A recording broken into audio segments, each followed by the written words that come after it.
Bem, pessoal, remédio não funcionou comigo, remédio piorou minha doença, né? Vira e mexe aqui nos comentários, eu tenho muito vídeo, tem uma playlist, na verdade, só de remédio e medicamento. Eu sei que a maioria das vezes, quando alguém passa por alguma doença, ele vai lá, compra na farmácia o remédio, e às vezes vem aqui no canal e quer saber mais sobre algum tipo de remédio. E claro que a gente fala de maneira geral das medicações, que geralmente é que os estudos mostraram, que está na bula do remédio, quais são os possíveis efeitos. Mas você tem que entender que cada corpo reage diferente. E muitas vezes aqui no comentário, eu vejo esse comentário assim, para mim foi horrível esse remédio, para mim não funcionou, esse remédio não funciona, ele piorou o sintoma. E o que você tem que entender, né? Que cada pessoa é um organismo diferente.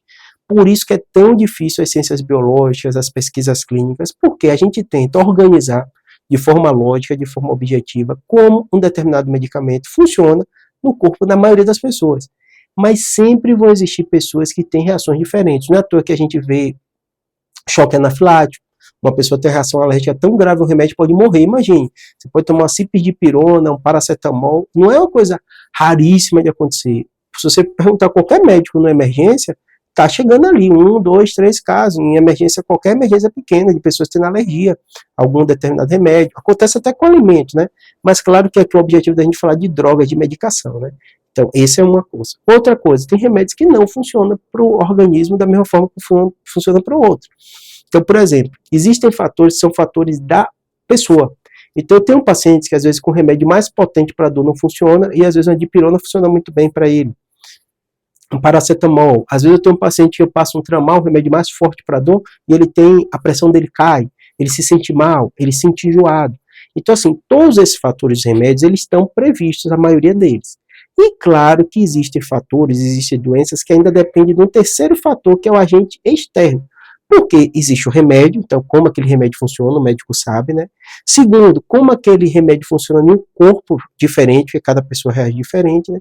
E o terceiro aspecto, que às vezes existe outro agente, como por exemplo o vírus, que a gente falou muito da Covid-19 agora, que está agindo no corpo daquela pessoa, como uma bactéria reage a um fungo. Então muitas vezes essa combinação que é complexa, porque às vezes você tomou um remédio, o médico passou certo, mas seu corpo agiu diferente, por isso você teve efeito colateral. Às vezes você tomou certo, até seu corpo reagiu bem àquele remédio, mas a bactéria, o vírus ou qualquer agente que está infectando, até um próprio câncer, né? A gente sabe que o câncer tem um DNA próprio e pode agir de forma diferente, não teve uma resposta boa. Por isso que é tão importante, a gente bate na tecla, e às vezes no comentário você bota assim, o médico disse que, você fez um vídeo, no final você falou que só o médico pode dizer melhor no seu caso. Sim, porque justamente só o médico pode dizer, no seu caso individual, se esses fatores estão agindo bem, se o corpo agiu bem, se a dose está adequada, você tomou, se o agente está respondendo bem, ou a sintomatologia está melhorando, ou ele vai aumentar a dose, ou ele vai reduzir a dose, que efeito colateral você tem. Por isso que é tão complexo, tá bom? Espero que tenha ajudado, abraço.